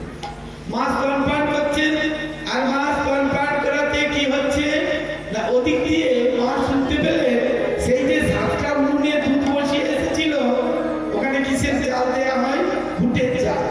ভুটেগুলো এই বড় বড়, হ্যাঁ আপনাদের আগে যেমন বাঁকুড়া জেলায় রুটি করতো না, আগে তো মানুষ গরিব ছিল, যারা রুটি খেত তাদের কি বলতো, ওরা গরিব লোক তাই রুটি খায়, তাই না? আমরা ছোটবেলায় জানি গ্রামে বলতো ওরা রুটি খায় কেন, ওরা গরিব লোক। আর এখন কারা রুটি খায়, ধনী লোকরা, হ্যাঁ। তো সেই এই বড় বড় রুটি ঘুটে, সেই ঘুটের জালে, ঘুটের জালটা হচ্ছে সব থেকে শুদ্ধ, ঘুটের আগুনটা হচ্ছে সব থেকে শুদ্ধ আগুন, তার ধোঁয়াটা পর্যন্ত শুদ্ধ। বৃন্দাবনে ব্রজভূমিতে কি করে জানেন, সেই ঘুটে দিয়ে মানুষ মারা গেলে তাকে সৎকার করে। ঘুটের জালে দিকে কি করে হচ্ছিল, ওদিক দিয়ে শুনতে পেয়ে গেছেন, হ্যাঁ যে কি হয়েছে, ফুস করে শব্দ হয়েছে, ফুস করে শব্দ উঠেছে। আর যেই দুধ উতলালে একটা শব্দ হয় না, সেই দুধ উতলে গেছে, শব্দ হয়েছে। আর সেই তখনই সঙ্গে সঙ্গে মা গোপালকে নামিয়ে দিয়ে এই যে মা নামিয়ে দিয়েছে, এইটাই হলো মায়ের উপর রাগ। সঙ্গে সঙ্গে তিনি কি করলেন, সেই ঘরে যত সেই মন্থন দণ্ডটা নিয়ে যত মাখনের ভাণ্ড, দইয়ের ভাণ্ড, দুধের ভাণ্ড, সব কিছুগুলো সবগুলোকে ফটাফট ভেঙে দিলেন। আর ভেঙে দিয়ে কি করলেন, চাল গম যা ছিল সব ভাঙছেন। তখনকার দিনে বড় বড় ওগুলো কি বলে, জ্বালা না কি বলে যেন, কি বলে আমি ভুলে গেছি, জ্বালা বলে, হ্যাঁ সেই এরকম মাটির বড় বড় পাওয়া যায় না, তার মধ্যে চাল গম টম রাখতো। আর সেগুলোকে ভেঙে একাকার করে ঘরের মধ্যে ছড়িয়ে ছিটিয়ে মা ওদিকে দুধ সামাচ্ছেন, এদিকে গোপাল। মা বলছেন, গোপাল কি করছো, গোপাল দুষ্টুমি করো না, গোপাল দুষ্টুমি করো না বলছেন, কিন্তু এ হচ্ছে না। কি বলে, মা গোপাল শুনছেন না, গোপাল ভেঙেই যাচ্ছে। ওদিকে মা ছুটে আসছে, মায়ের তো মোটা শরীর, বয়স হয়ে গেছে, মা ছুটে হামাতে এসেছেন, তাই তো। গোপাল তুমি কি করছো, দাঁড়াও দাঁড়াও দাঁড়াও দাঁড়াও, গোপাল ভেঙো না, গোপাল ভেঙো না। গোপাল সব ফটাফট ভাঙছে। আর যখন গোপাল ভাঙছেন, মা এসে ছুটে তাকে ধরবে বলে একটা লাঠি নিয়ে তাড়া করেছে। যোগী যোগী ঋষি মুনিরা হাজার হাজার তপস্যা করে তাকে ধরতে পারে না। কিভাবে ভগবান তাকে ধরা দিলেন? মা ছুটছেন, গোপাল আগে আগে ছুটছেন, মা ছুটছে। গোপাল আগে আগে ছুটছেন, মা ছুটছেন। গোপাল সেই মাখনের পিছনে পড়ে যাচ্ছেন, মা যশোমতী তিনিও পড়ে যাচ্ছেন, আবার মারছেন, আবার যাচ্ছেন। শিক্ষা দিচ্ছে, হে ভক্তজনগণ, হে ভক্তগণ, হে বৈষ্ণবগণ, তোমরা এই যে ভজন করতে গেলে, ভজন রাজ্যে প্রবেশ করতে গেলে অনেক বাধা, চৈতন্য চৈতন্যতে আছে না কুটিনাটি, অনেক বাধা আসে। সেই বাধাগুলোকে যদি তুমি পূর্ণরূপে অতিক্রম করতে পারো, তাহলে তুমি ভগবানকে ধরতে পারবে, ভগবানকে লাভ করতে পারবে। যদি তুমি সেই বাধাকে অতিক্রম না করতে পারো, তাহলে কিন্তু তুমি ভগবানকে লাভ করতে পারবে না। কেন আমরা দেখছি ঋষি মুনিরা হাজার হাজার বছর তপস্যা করে কি দর্শন করছেন? মাত্র এক ঝলক সেই পরমাত্মা রূপী ভগবানকে দর্শন করছেন, তাকে হৃদয়ে তৃপ্তি দেওয়া হয় না। তাই যশোদা মা ছুটছেন, কৃষ্ণ তো আগে আগে ছুটছেন, ছুটতে ছুটতে ছুটতে একবার পিঠে কাজ হয়ে যাচ্ছে, আবার ছেড়ে চলে যাচ্ছে, আবার কাজ হচ্ছে, আবার ছেড়ে চলে যাচ্ছে। ভজন রাজ্যে এরকম ক্রমপন্থার দ্বারাই ভগবানের কাছে হারিয়ে দিতে হবে। ভগবান দেখালেন, দেখো আমাকে ধরতে হলে অনেক কিছু করতে হবে। তাই ভগবান কি বললেন, কি করছেন? ভগবানকে আস্তে আস্তে যশোদা মা গোপালকে ধরতে পেরেছে, ধরে ফেলেছে, এবার পূর্ণরূপে ধরে ফেলেছে। যেই না ধরে ফেলেছে, অমনি যেই মাত্র ধরে ফেলেছে, বলছে গোপাল তুমি অতিরিক্ত দুষ্ট হয়েছ, তাই তোমাকে আমি বেঁধে রাখবো।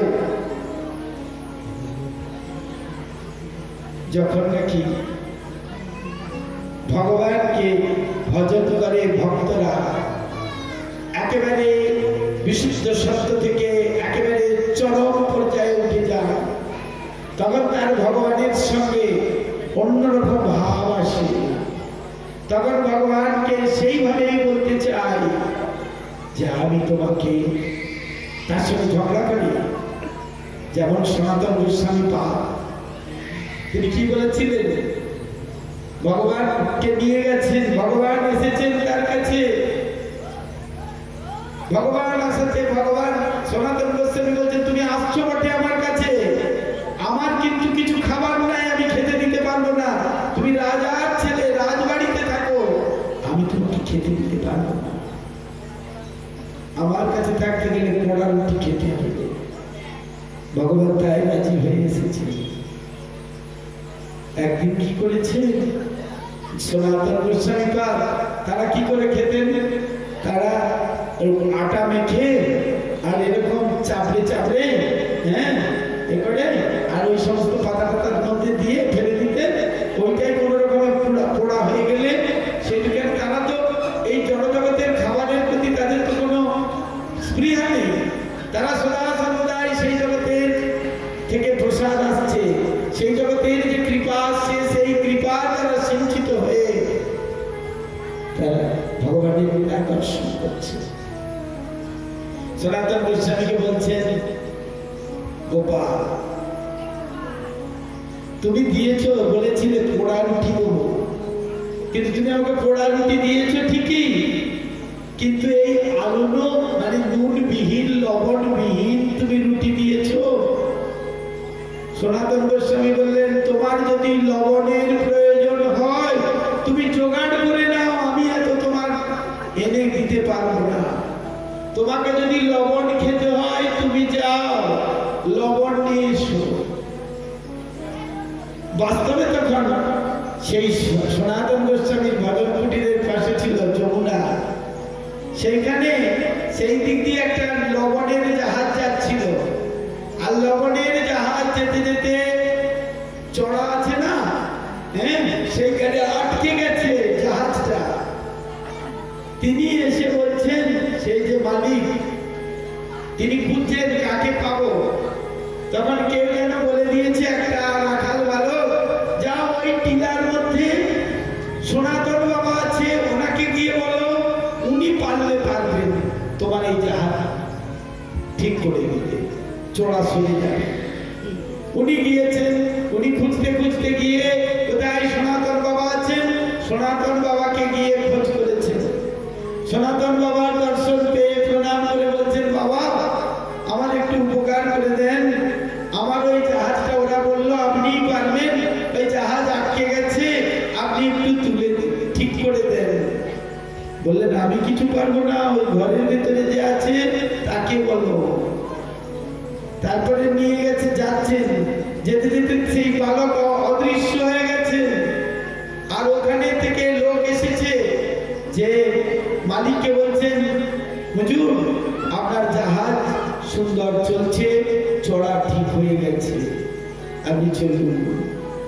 সেই কাপুর, কিষান কাপুর, তিনি সনাতন গোস্বামী পাদের কাছে পুনরায় এসে বলছেন, আপনার কি দিয়ে সেবা করব, আপনি আমাকে কৃপা করেছেন, হ্যাঁ অসাধ্য সাধন করেছেন।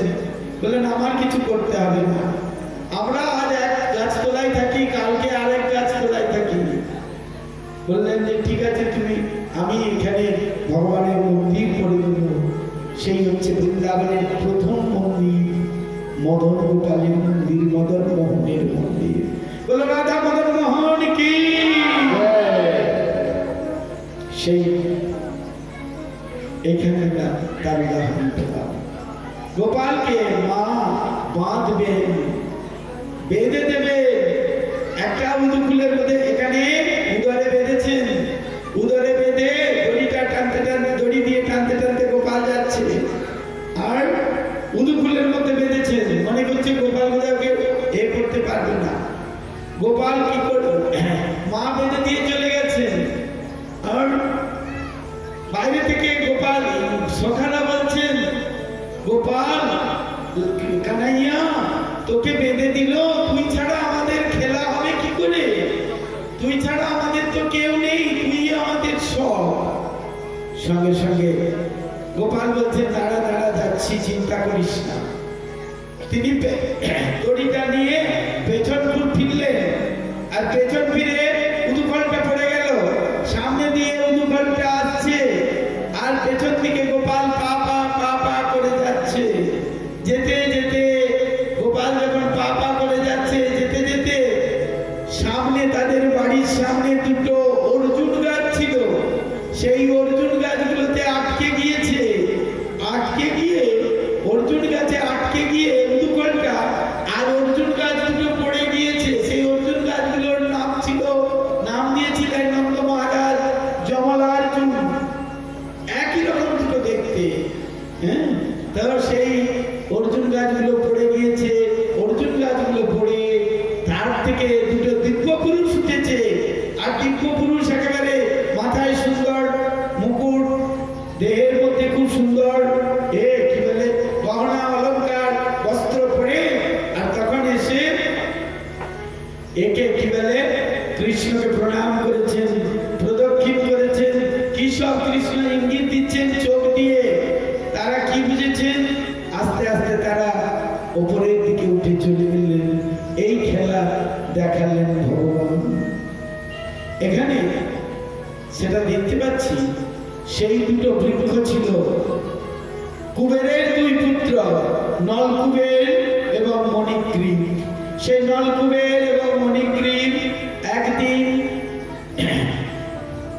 এক সরোবরে গিয়ে, খুব সুন্দর উদ্যান আছে, সেই উদ্যানের পাশে এক বিশাল সরোবর আছে। সেই সরোবরের মধ্যে তারা উলঙ্গ হয়ে কিছু নারী নিয়ে গিয়ে তারা কি করেছিল না, সে জলকেলি করছিল। নারীগুলোকে উলঙ্গ করে দিয়েছে, তারা উলঙ্গ হয়ে আছে, আর জলকেলি করছে, খুব আনন্দ পাচ্ছে। আর জলকেলি করতে করতে নারদ মুনি সেই পথ দিয়ে পার হয়ে যাচ্ছিলেন। নারদ মুনি দেখে একটু লজ্জা পেলেন, লজ্জা পেলেন। তথাপি তিনি যাচ্ছেন, যেতে যেতে দেখছেন নারীরা তাদের বক্ষস্থল ঢাকা দিচ্ছেন সেই নারদমুনিকে দেখে ঢাকা দিচ্ছেন। নারদমুনিকে দেখে ঢাকা দেওয়াতে তারা কি করছে, তারা খুলে দিচ্ছে। এটা দেখে ভগবান এই দেবর্ষি নারদ তিনি অভিশাপ দিলেন, তোমরা বৃক্ষ হয়ে জন্মগ্রহণ করবে, তোমরা বৃক্ষ হয়ে জন্মগ্রহণ করবে। এর থেকে শিক্ষা পাওয়া যাচ্ছে। যেমন ভগবান লীলা করেছিলেন, যমুনার জলে বস্ত্রহরণ করেছিলেন, সেখানে দেখিয়েছেন উলঙ্গ হয়ে স্নান করা যাবে না জলের মধ্যে। ঠিক তদ্রূপ এখানে দেখালেন উলঙ্গ হওয়া চলবে না। তো তখন ভগবান এই নারদ মুনি তাকে অভিশাপ দিলেন, তাদের বললেন তোমরা বৃক্ষ হয়ে জন্মগ্রহণ করো। বৃক্ষ হয়ে যখনই জন্মগ্রহণ করে বললেন কখন উদ্ধার পাবো, তারা এসে যখন তাদের ভ্রম গেল, তারা এসে চরণ ধরলেন দেবর্ষি নারদের, বললেন তোমাদের হবে, তোমরা বৃক্ষ হয়ে যখন জন্মগ্রহণ করবে নন্দালয়ে, এবং নন্দালয়ে যখন নন্দনন্দন শ্রীকৃষ্ণ তিনি লীলা করবেন, তখন তোমাদের তার স্পর্শে উদ্ধার পাবে, তোমরা মুক্তি পাবে। তাই সেই লীলাটি এখন হলো, এই লীলার নাম দামবন্ধন লীলা। এই ভগবানের নাম হলো দামোদর। উদরে দাম মানে রজ্জু, উদরে রজ্জু দিয়ে বেঁধেছিলেন, তাই তার নাম হয়ে গেল দামোদর। এই দামোদর আবার বলেন শুধু দামোদর, আবার বলেন নিবি দামোদর। এক মহারাজের মুখে শ্রবণ করেছিলাম বৃন্দাবনে, এই ভাগবত কথা শ্রবণ করতে করতে শুনেছিলাম ভগবান দামোদরের আরেকটা নাম আছে নিবি দামোদর। নিবি দামোদর, নিবি দামোদর মানে নিবিড় ভাবে ভগবানকে বন্ধন করেছিলেন শ্রীমতী রাধারানী। একদিন কৃষ্ণ আসবেন বলেছেন কুঞ্জে রাধারানীর কাছে, কিন্তু অনেক দেরি হয়েছে, মধ্যরাত্রি পার হয়ে গেছে, প্রায় শেষ রাতের সময় কুঞ্জে এসেছেন। কুঞ্জে আসার সঙ্গে সঙ্গে রাধারানী খুব রাগ করেছিলেন, কৃষ্ণ অনেক কিছু দিয়ে বোঝাচ্ছিলেন, বোঝানোর পরেও হচ্ছিল না। তাই শ্রীমতী রাধারানী ব্রজমায়েরা কি করেন, দোপাট্টা করেন না, হ্যাঁ অনেকগুলো, নিচে একটা পরেন গোপী ড্রেস, হ্যাঁ সেটাকে বলে গোপী ড্রেস, একটা নিচে পরেন, একটা জামা পরেন, তারপরে আবার একটা উড়নি পরেন, এখানে দেন বুকের মধ্যে, আর একটা মাথায় দেন। আজকাল তো আপনারা কেউ মাথায় কাপড় দেন না, আপনাদের লজ্জা শরম বলে কিছু নাই। মায়েরা ভুলে গেছে মাথায় কাপড় দিতে। হ্যাঁ মাথায় কাপড় দিলে ভালো। আমরা দেখেছি আমাদের ভোগ রান্নার সময় আগে আগে ছিল, এখন প্রভুরা করে না বা মায়েরা করে না, মাথায় কাপড় দিয়ে কাপড় বেঁধে ভোগ রান্না করতে হয়। জগন্নাথ দেবের মন্দিরে মাথায় কাপড়, মুখে কাপড় বেঁধে ভোগ রান্না করা হয়। যাই হোক, আমরা দেখেছি এই যে কাপড় খুলে থাকেন না, রান্না করে খাবার দেন, মাঝে মাঝে চুল বেরো হয় কাপড়। তার কারণ একটা, এই যে মাথাটা খুলে থাকেন। যাই হোক, তো পড়বে কি, কাপড় দিবে কোত্থেকে, তার মাথায় ড্রেসের যা বহন হয়েছে, যা ড্রেস জগতে, এই ড্রেসগুলোই তো জগতে আমাদের বিশ্বে বহু ক্ষতি করেছে। হ্যাঁ কলকাতায় যে আমরা দেখি, কলকাতায় আমাদের কলকাতার মাঠে সব মায়েরা আসেন, কে সধবা, কে বিধবা, কে অধবা, কেউ সিঁদুর পরেছে, কেউ শাখা পরেছে না পরেছে আমরা চিনতেই পারি। আমরা মনে করি তার মধ্যে বিয়েই হয়নি, আবার কাউকে মনে করি ও বোধহয় বিধবা, আবার কাউকে মনে করি যে, আবার যে স্মৃতিতে সিঁদুর পরে মায়েরা সামনের দিকটা পরে না, সামনের দিকে চুল করে রাখে, আবার দেখছি এই সাইডে সামান্য একটুখানি সিঁদুর দিয়ে না বুঝতে পারে। মানে কি, এগুলো ফ্যাশন, বাট এগুলো ফ্যাশন নয়, বাস্তব জগতে এগুলো ফ্যাশন নয়। এই ফ্যাশনের দ্বারা আমাদের এই জগৎ নষ্ট হয়ে যাচ্ছে। যাই হোক, এখন সেই কি বলছিলাম, হ্যাঁ মায়েরা তো করে দাম্পত্য। হ্যাঁ, মায়েরা পড়েন সেই, ওখানকার মায়েরা কি করেন, সেই বিভিন্ন বস্ত্র পরেন। আর সেই রাধারানী কি করলেন, সে কোমরটা একটা পট্টি দিয়ে বাঁধা থাকে, কোমর পট্টি বলে। আর সেই কোমর পট্টিটা খুলে রাগ করে কৃষ্ণকে টেনে নিয়ে গিয়ে কদম্ব বৃক্ষেতে দিয়ে দাঁড় করিয়ে, আর তিনি রাধারানী বেঁধে দিয়েছেন কৃষ্ণকে। কিরকম ভাবে, নিবিড় ভাবে, যেন আমার কাছ থেকে আর কোথাও না পালিয়ে যায়।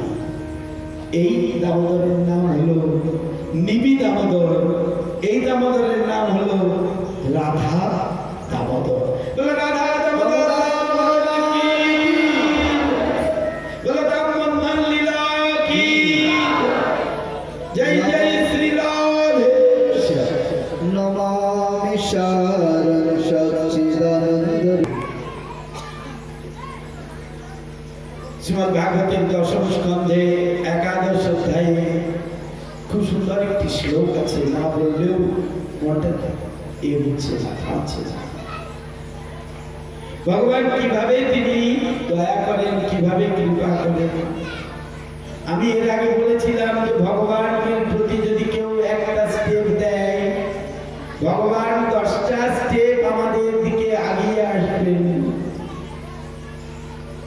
সেই তদ্রূপ একটি শ্লোক আছে, তৃণহি ভো ফলনীতি শ্রুতা সত্য তোমাচ্যুত ফলার্থী ধন্যবাদায় যজো সর্ব ফলপ্রদ। ভালো করে শুনবেন, হরি বল। কেউ কথা বলবেন না, গোলমাল করবেন না।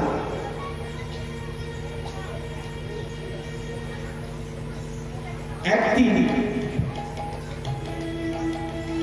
এক ফল বিক্রয়ী ফলের ঝুড়ি নিয়ে ফল বিক্রয় করতে করতে, ফল বিক্রয় করবে এই উদ্দেশ্য নিয়ে মাথায় করে নিয়ে যাচ্ছেন। যেতে যেতে যেতে যেতে যখন যাচ্ছেন, কে ফল কে ক্রয় করবে গো, ফল কে কিনবে, কে ফল কিনবে, কে ফল কিনবে, যিনি সকলের কর্মফলের প্রদাতা। যখন সেই ফল বিক্রয়িনী সারা গোকুল বা সারা নন্দগ্রাম এ ফল বিক্রি করতে পারছে না, তখন স্বয়ং গোবিন্দ গোপাল গিরিধারী মুরারি বংশীধারী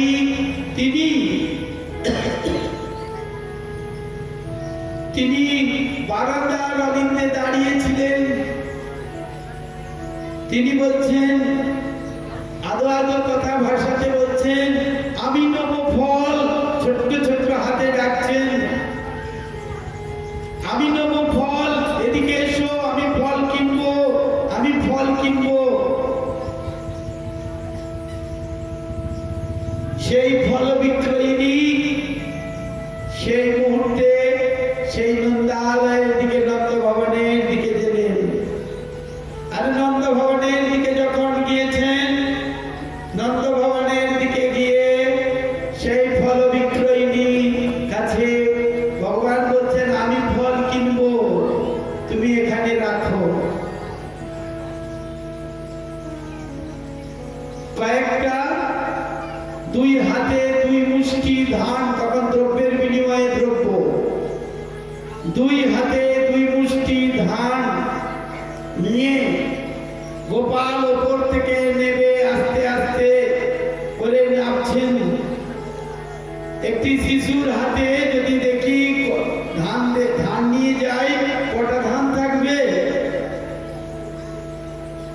আর যখন সেই গোপালকে দর্শন করেছেন, ফুল্লেন্দি বরকান্তি মেন্দু বদনম বহার হতাম সুপ্রিয়া,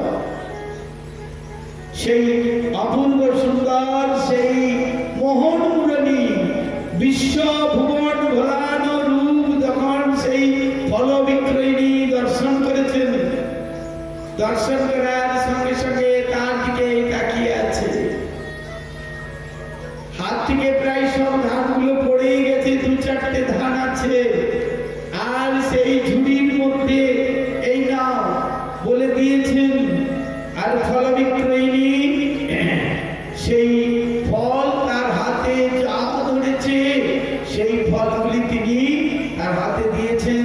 আর ভগবান সেই ফলগুলোকে নিয়ে আঁকড়ে ধরে, গোপাল ফলগুলিকে নিয়ে আঁকড়ে ধরে আস্তে আস্তে করে সিঁড়ি বেয়ে বেয়ে উঠে যাচ্ছে।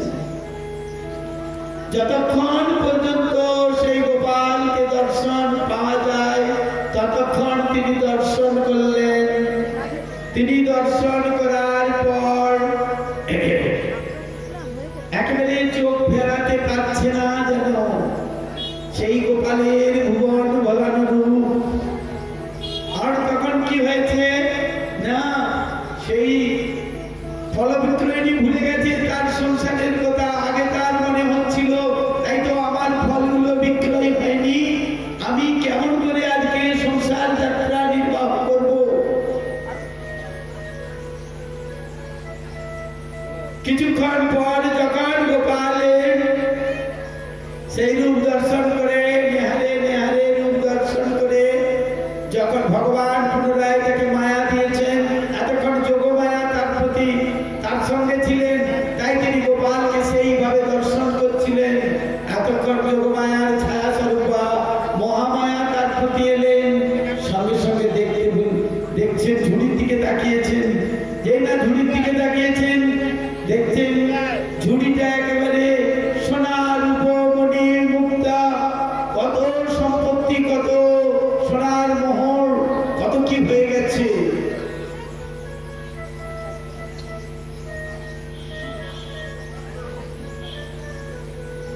ফল বিক্রয়িনী অভিভূত হয়ে গেছে। এই যে এর থেকে কি শিক্ষা পাচ্ছি, আমাদের ফলের আশা করা চলবে না। ন ফলেষু মা ফলেষু কদাচন, সমস্ত ফল কর্মের ফল ভগবানের চরণে অর্পণ করে দিলে ভগবান আমাদের সব আশা পূর্ণ করবে। হরি হে দয়াল মোর,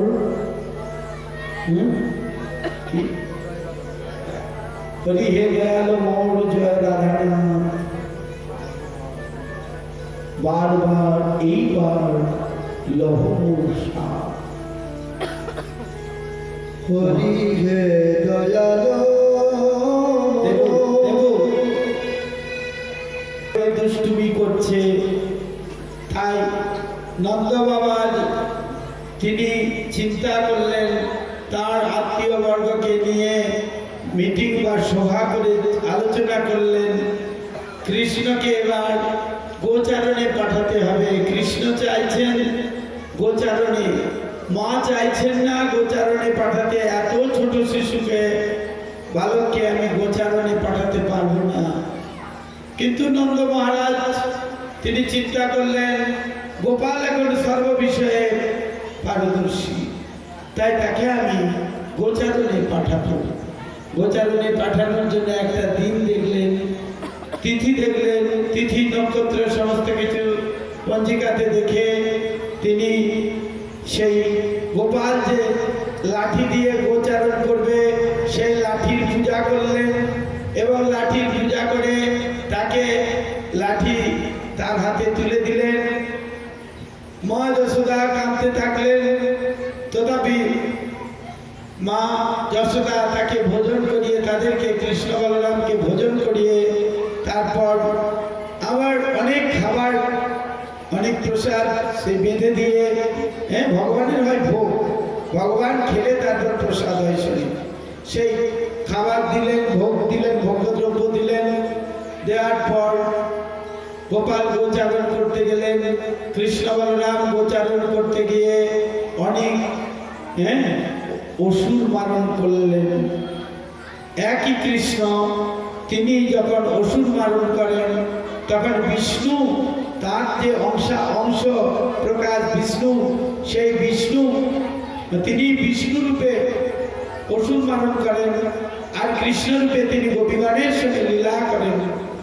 তিনি বৎসাসুর বকাসুর, অঘাসুর ইত্যাদি ইত্যাদি লীলা বধ করে লীলা করলেন। তারপর তিনি আরেকটি লীলা করলেন, খুব সুন্দর লীলা। সেই লীলাটির নাম হলো ব্রহ্মমোহন লীলা। ব্রহ্মাকে মোহিত করে দিয়েছিলেন সেই লীলা। কিভাবে মোহিত করলেন ব্রহ্মাকে, আমরা একটুখানি অল্প একটু পাঠ করে চলে যাব বেরিয়ে। ব্রহ্মাকে মোহিত করে দিলেন। ব্রহ্মাকে কিভাবে মোহিত করছেন? ব্রহ্মা আকাশে উড়ে যাচ্ছেন, হংসের উপর চড়ে উড়ে যাচ্ছেন। দূর থেকে দেখছেন সেই যে তার আরাধ্য দেব ভগবান কৃষ্ণ, সেই গোপাল, সে কি করছে না, সেখানে একটা স্থানে বসে, সেই স্থানটার নাম হলো ভোজনস্থলী। তিনি কি করেছেন? সেই ভোজনস্থলীতে তিনি সেই পাথরের উপরে করেছেন, কি বলে, হাত বুলিয়েছেন, থালা হয়ে গেছে, এরম করেছেন, বাটি হয়ে গেছে। ভগবানের স্পর্শে এই সমস্ত হয়েছে। আর সেই থালার উপর, সেই বাটির উপর নানা বাটির উপর ছাঁচ বা ঘোল সেখানে রেখেছেন। আর কি করেছেন? থালার উপর সমস্ত সেই যে পুটুলি থেকে বের করে, সবাই পুটুলি থেকে বের করে সেখানে রেখেছেন। সেই পুটুলি থেকে বের করে সেইগুলি নিয়ে, আর গোপাল তারা কি করছে? গোপাল খাচ্ছে, গোপাল সকাদেরকে খাওয়াচ্ছে। আবার গোপালের সকাদের ঘর থেকে যেটা নিয়ে এসেছে সকারা খাচ্ছে, আবার গোপালকে খাওয়াচ্ছে। এটা দেখে ব্রহ্মা মোহিত হয়ে গেল, মায়ায় মোহিত হয়ে গেল। আরে ইনি যদি পরমেশ্বর ভগবান হন, ইনি যদি সেই সচ্চিদানন্দ বিগ্রহ সর্বকারণের কারণ হন, তাহলে ইনি কি কখনো ওইগুলি খেতে পারেন? এঁঠো খেতে পারেন, ঝুটা খেতে পারেন? তখন ব্রহ্মা বললেন, ঠিক আছে, আমি পরীক্ষা করব। কিভাবে তিনি পরীক্ষা করলেন? তিনি তার যত সহস্র সহস্র গাভী ধেনু, তার যে সখা উপবালকগুলিকে নিয়ে তিনি চলে গেলেন। প্রথমে গাভীগুলিকে নিয়ে গেলেন, কেউ এসে সংবাদ দিলেন যে সমস্ত গো ধেনু যত আছে সকলকে নিয়ে চলে গেছে, সকলকে খুঁজে পাওয়া যাচ্ছে না। আবার কৃষ্ণ যখন ছল করে খুঁজতে গেলেন, সেই কৃষ্ণ ছল করে খুঁজতে গিয়ে তিনি দেখলেন যে সেই কি বলে, সেখানে এসে দেখলেন যে সমস্ত গোপবালকগুলিও নেই। ভগবান চোখ বুঝলেন, তিনি দেখলেন যে ব্রহ্মা সকলকে নিয়ে গেছেন, ব্রহ্মা সকলকে নিয়ে চলে গেছে, তার মায়া দ্বারা মোহিত করে নিয়ে গেছে। তারপর সেখানে রেখে আবার কিছুক্ষণ পর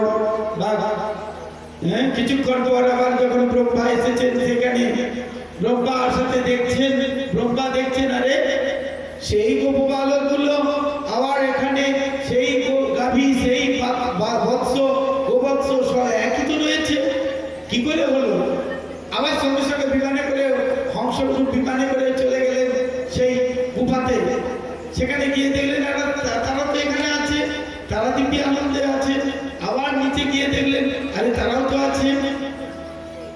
দেখতে দেখতে দেখলেন ব্রহ্মার দর্শন হলো। এক একটি গাভী, এক একটি বৎস, এক একটি গোপবালক, সকালেই চতুর্ভুজ মূর্তি বিষ্ণু নারায়ণ এই রূপে দর্শন করলেন। তখন ব্রহ্মার ধ্যান ভঙ্গ হলো। ব্রহ্মা সমস্ত গোপবালকদের ফিরিয়ে নিয়ে এলেন, গোবৎসদের ফিরিয়ে নিয়ে এলেন। নিয়ে এসে ভগবানকে ভেট দিলেন এবং হে ভগবান, হে গোবিন্দ, তুমি সর্বকারণের পরম কারণ, আমি তোমার চরণে অপরাধ করেছি বলে ক্ষমা চাইতে গেলেন। তিনি অনেক স্তব স্তুতি করলেন ভগবানের। সেই স্তবটির নাম হচ্ছে ব্রহ্মসংহিতা। সেইভাবে স্তব করলেন। স্তব করার পর তিনি এতে গেলেন, কি বলে, তিনি ভগবান, তার কারণ একটা ছিল, এই যে এই লীলাটা হবে এটার একটা কারণ ছিল। কারণটা হচ্ছে যে কৃষ্ণকে গোয়ালিনীগণ, আমি আগেই বলেছি, প্রত্যেকে চাইতো যে আমার স্তন পান করুক, আমার দ্রব্য, রান্না করা দ্রব্য, সেই বস্তুগুলি গ্রহণ করুক, গ্রহণ করুক, বা এই সমস্ত, বা ওই কৃষ্ণ যদি আমার ছেলে হতো, আমি কত সুন্দর, যশোদা যেমন করে দুধ খাওয়াচ্ছে, স্তন পান করাচ্ছে, নিজে হাতে ননি মাখন খাওয়াচ্ছে, তাই আমিও খাওয়াতে পারতাম। তাই সেই সব কৃষ্ণ হয়ে গেছে, সবার আশা তিনি পূর্ণ করেছেন, এমনকি গাভীগুলির আশাও পূর্ণ করেছেন, এমনকি বৎসগুলির আশাও পূর্ণ করেছেন। সবার আশা ভগবান পূর্ণ করেন। এর থেকে আমরা কি শিক্ষা লাভ করতে পারি? এখানে আমরা সিদ্ধান্তে উপনীত হই যে আমরা যদি ভগবানের সেবা করি, ভগবান আমাদের যত আশা আছে সব পূর্ণ করবেন। একমত আপনারা? কেউ কিছু বলছেন না? এই তো দুই একজন বলছে। হ্যাঁ, সকলে একমত যদি হন তাহলে দুই হাত তুলে বলবেন হরি বল। না না, আমার কানেই পৌঁছায়নি ঠিক মতো আওয়াজ। আর আমাদের ভগবানের কাছে কি করে যাবে? যদি মায়াপুরে পাঠাতে হয় তাহলে আরেকবার দুই হাত তুলে একবারে যত আছে হরি বল, ব্রহ্মমোহন লীলা কি।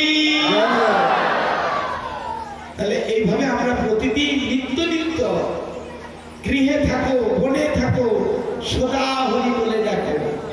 তুমি গৃহেই থাকো, বনে থাকো, যেখানেই থাকো না কেন কৃষ্ণ নাম করে যাও। এটাই উদ্দেশ্য, আর কিছু উদ্দেশ্য নাই। যেন তেন প্রকার এন মন কৃষ্ণ নিবেশন। কি বললেন? যেমন করে হোক কৃষ্ণে ভগবানে মনকে নিবেশ করতে হবে আমাদের। আর এই ভগবান, এ ভগবান, ও ভগবান, সে ভগবান করলে ভগবানকে ভগবান বলা যাবে না। একমাত্র ভগবান হলেন কৃষ্ণ, আর সেই কৃষ্ণচন্দ্রই গৌরাঙ্গ রূপ ধারণ করে এসেছেন আমাদের এই জগতে। বহু শাস্ত্রের প্রমাণ, আমি কিছুক্ষণ পরে সেই কথা বলবো। তাই এখন আমরা দেখি যে ভগবান কত কি লীলা করেছেন, কত অসুরদের বধ করেছেন। ধেনুকাসুরকে বধ করলেন, তারপর তিনি কালীয় দমন লীলা করলেন। কি লীলা? কালীয় দমন লীলা করলেন। খুব তাড়াতাড়ি বলে দিচ্ছি, সেটা টাইমার নেই। হ্যাঁ, আমরা শুনি, আমরা যদি কাউকে বলি আপনি হরিভজন করুন, কি বলে? কি বলে? আমার সময় নাই। কি বলছে? পুতুল মাকে যদি বলি মা আপনি হরিভজন করুন, বলবেন মহারাজ